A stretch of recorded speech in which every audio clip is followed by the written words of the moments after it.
వేదనలో ఆవేదనలో నా చెంత ఉన్నావు. అడిగిన వారికి ఇచ్చేవాడవు,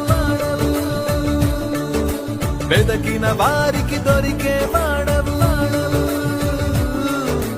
అడిగిన వారికి ఇచ్చేవాడవు, వెదకిన వారికి దొరికేవాడవు. తట్టిన వారికి తలుపులు తెరిచేదే